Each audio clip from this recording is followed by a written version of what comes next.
Welcome to this Deep Dives. Today we're getting into a topic that's really stirred things up in Spain. A recent event that, as you know, because you've shared the materials, is pretty controversial and honestly quite mysterious. Absolutely. And it feels like one of those stories where the more you hear, the more questions you have. Exactly. Before we jump in, I think it's worth mentioning the work of analyst Jen Futol and his channel. His whole approach focusing on rigorous analysis, clear criteria, careful interpretation, common sense, and deep reflection. I think that's a really useful framework for us today as we try to, well, make sense of this. Yeah, starting with that analytical mindset is, I think, crucial, especially now, we're bombarded with information from all sides, often fragmented. Taking a step back to apply judgment and common sense, like Futol suggests, that's key for understanding complex situations like this one. Totally agree. So the heart of our analysis today is an editorial that made quite a splash with a pretty startling headline: Mysterious Van with Young Ladies, That's How They Roll. A mysterious van supposedly linked to female companions. It's become the focus of a controversy involving well-known figures like Pilar Alegría and José Luis Ábalos. And all set against the backdrop of the Parador de Teruel, reportedly involving political directors, too. Right, the Parador de Teruel. Yeah, in this context, it doesn't feel like a random setting. Places like that, sort of institutional, but also a bit isolated, they can easily become symbols of encounters that seem removed from ordinary public life, can't they? Choosing that location definitely adds a layer of, well, intrigue to the whole narrative. That's precisely it. So our mission today, and this is for you listening, is to go beyond that flashy headline. We want to understand what's really being said in the materials you sent over, who the key players are, and what the potential ripple effects might be for politics and society in Spain. We know you want to be informed, but without feeling, lost in a sea of conflicting info. And as we analyze this, it's vital we pinpoint the core elements, try to gauge how solid the sources are, and think about what agendas might be shaping how this story is presented. When things get this heated, like they clearly have here, maintaining a critical eye is more important than ever. Okay, let's break this down, as we usually do. The editorial paints a picture where political activity intersects with, let's say, less conventional aspects of social life. There's talk of a meeting, some call it a binge or party, at the Parador de Teruel, involving high-level figures. And as you mentioned, that place already has a bit of a history, even if just rumor, of being a stage for, well, discrete gatherings. It's striking how a specific physical space like the Parador de Teruel can take on such strong symbolic weight through these kinds of media stories, isn't it? Definitely. Teruel stops being just a city on the map and becomes this recurring symbol in certain narratives about power and, well, potential excesses or questionable behavior. And then we have the central image that's almost iconic already. The mysterious van, quickly nicknamed the Young Ladies Van. This mentioning, this vehicle conjures up a whole host of ideas. It's become like another character in this drama, right? No doubt. The van turns into a really potent symbol, almost archetypal. It represents the hidden, the stuff kept away from the public eye. And in this context, it's directly linked to ideas of possible excess in conduct that doesn't really align with what's expected from figures in those positions. The editorial points directly at Pilar Alegría. Her role in all this has drawn a lot of scrutiny. As a minister and government spokesperson, her name appearing right in the middle of this controversy, linked to this meeting where José Luis Ábalos was also allegedly present. It's raised eyebrows. Yeah, her apparent nervousness and sort of evasive answers to questions are mentioned as things that have fueled doubts about her potential involvement or at least her knowledge of what happened. How public figures react to these kinds of accusations is always really telling. Absolutely. Silence or a lack of clarity, it can be interpreted in so many ways by the public and often just fuels more speculation and distrust. What's crucial to see here is how just having her name mentioned puts her in a tricky position, regardless of what her actual role, if any, was. And then there's José Luis Ábalos. His presence at the Parador, according to the editorial, seems to have become almost shorthand for these kinds of gatherings and a certain way of wielding power. His name had already been linked to various criticisms for behavior, some called reckless, hasn't it? It has. And this new episode seems to reinforce that perception, intensifying criticism of a system that, some argue, might tolerate or even enable this kind of thing in official settings. If you connect this to the bigger picture, you can see how narratives about the conduct of public officials directly impact how citizens view the integrity of institutions themselves. Right. Every incident like this can chip away at trust in those governing us. The van and the young ladies are presented almost like elements of a nuptial march of excesses.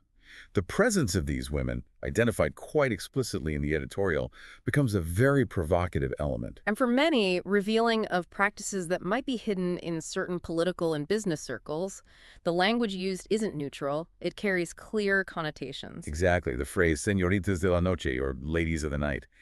It's not neutral language at all. No, it conjures up a whole set of stereotypes and moral judgments that inevitably color how the events are interpreted. What this element adds is a sense of transgression, not just of ethical standards expected from public officials, but also certain unspoken social norms. The editorial also brings up other relevant names. Yeah. Inda and Alves, and again points to Teruel as adding mystery.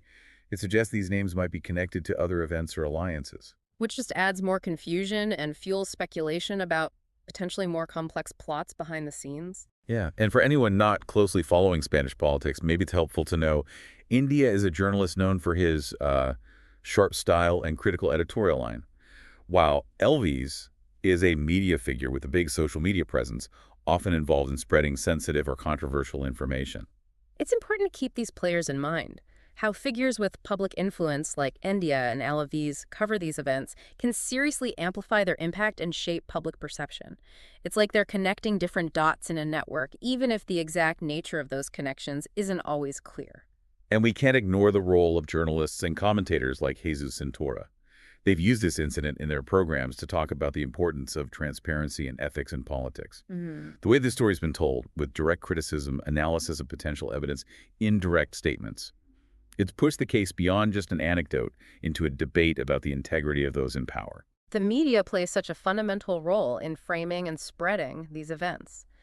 Editorial decisions, what to highlight, what questions to ask, whose voices to feature, they significantly shape public opinion and can put real pressure on institutions to provide clear answers.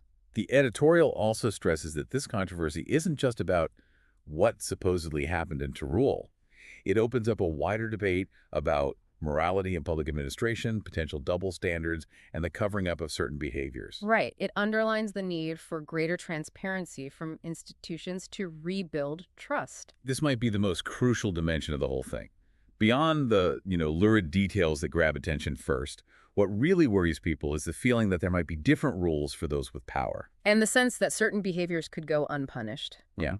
The rapid spread of information, sometimes with images or alleged testimonies, through social media has helped create a narrative that, while some might see it as info overload or even disinformation, It also reflects a growing public unease. The raw way these topics are discussed on platforms like Mediatize or ESDREO, it generates outrage and demands for accountability. absolutely.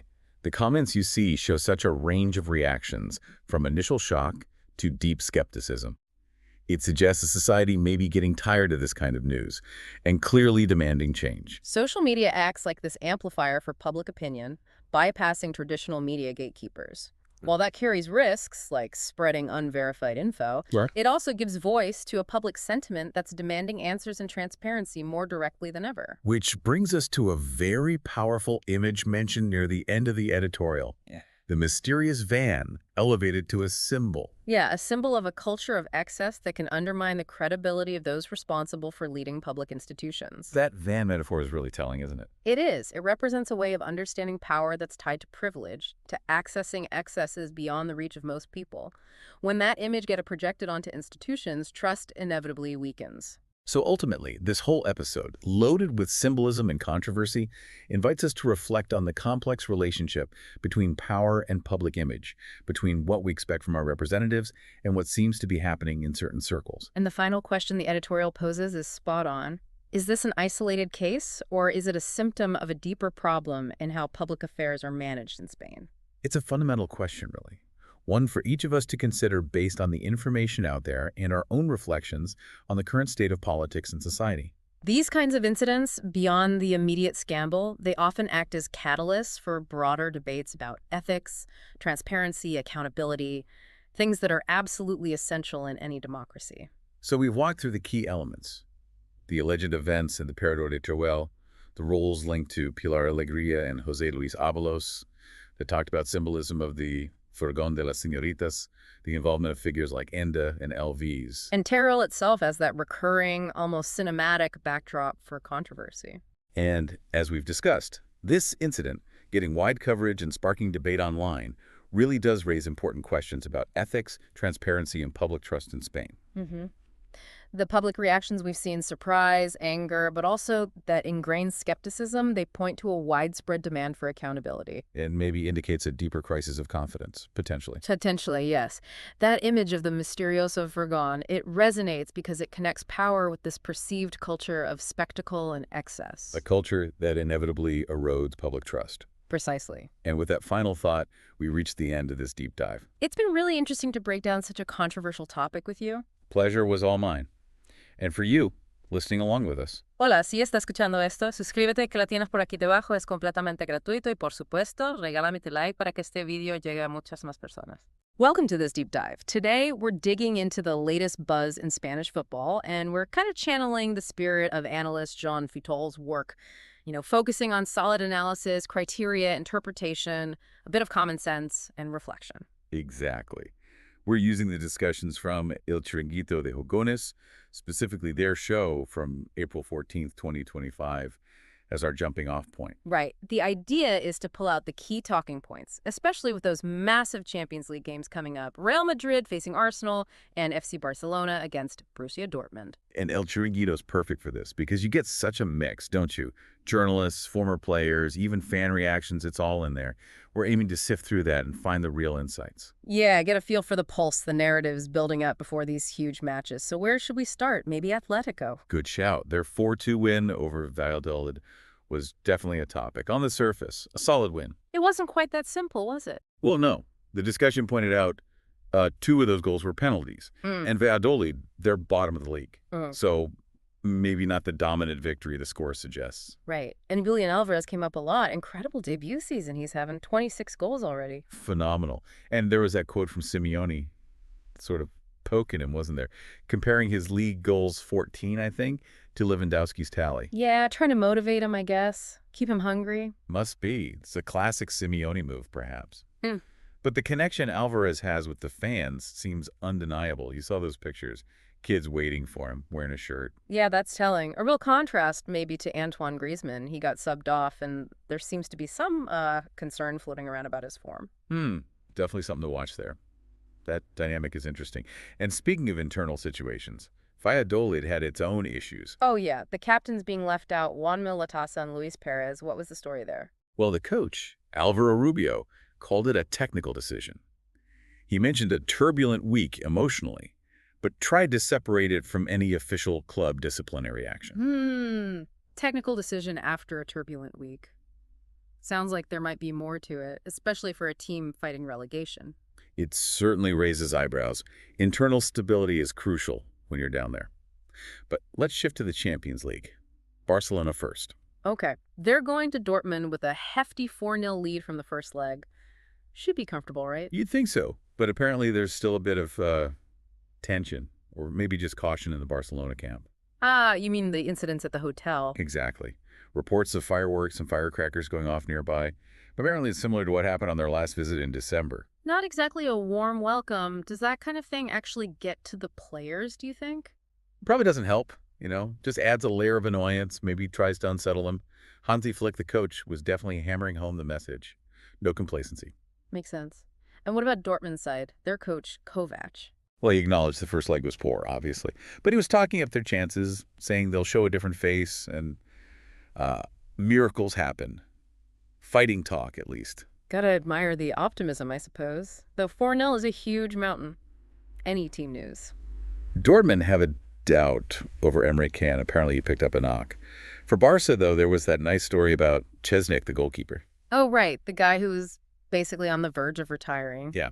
Came in, now he's potentially looking at winning multiple trophies, and he sounded really grateful, very humble, so he'd happily step aside if Ter Stegen gets fit again. Class act. Shows good team spirit. And what about Laporta, the president? He sounded ambitious, but also quite cautious. Kept saying, we haven't won anything yet, despite the Supercopa and their good form. Sensible approach. Right. And reports mentioned intense training sessions, too. Players very plugged in. Yeah, it seems they're taking the second leg very seriously, despite the scoreline, not letting up. Okay, so the other big one. Real Madrid versus Arsenal. The remontada, the comeback, is the big talking point in Madrid, right? Absolutely. Huge anticipation. Lots of fans feeling confident, apparently even tourists flooding in, hoping to witness another epic Bernabeu night. That Bernabeu factor is real.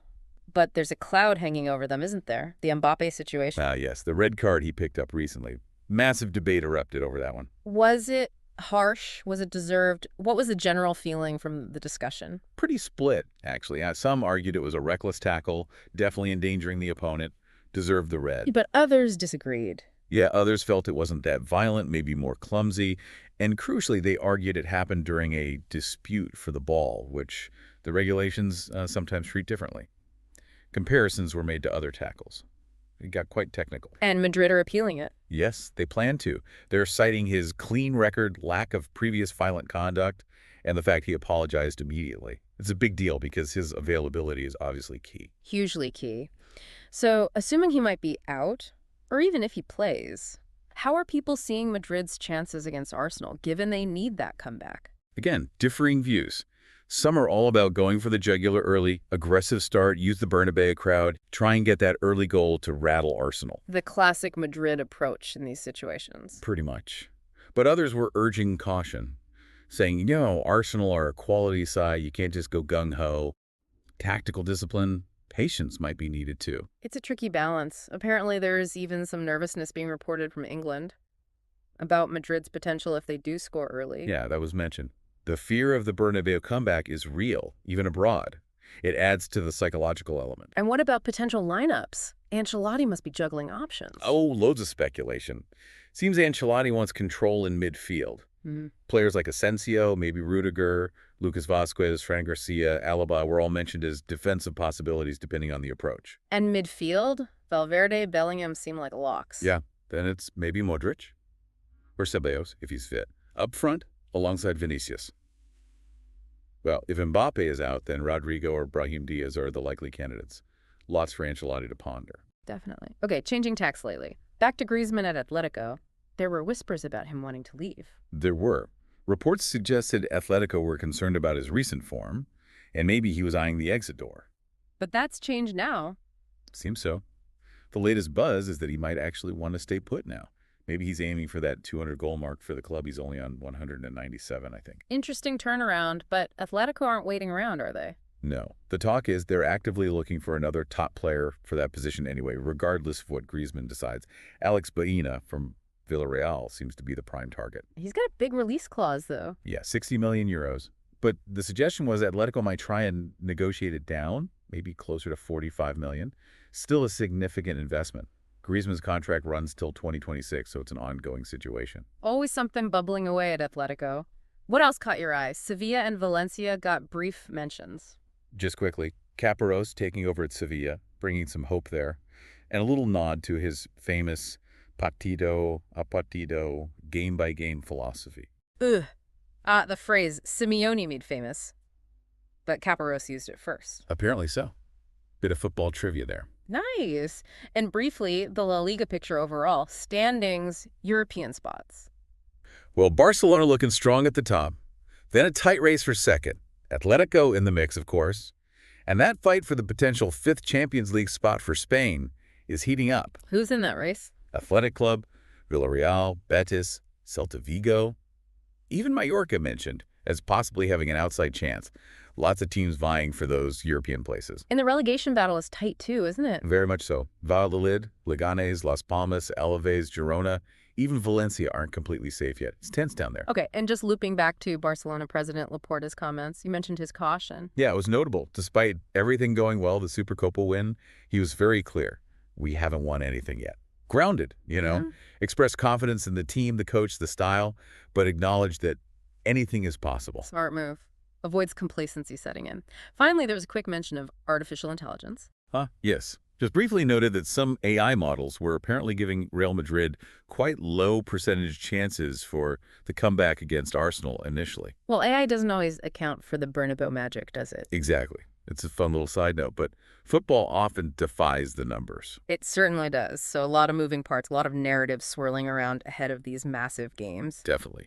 You've got the confidence almost bordering on expectation around Madrid for the comeback, contrasted with Barca's cautious optimism despite your lead. Then the individual player situations, the pressure, it's fascinating. It really is. So maybe a final thought for our listeners. As you watch these games unfold, think about those contrasting vibes, the confidence versus the caution.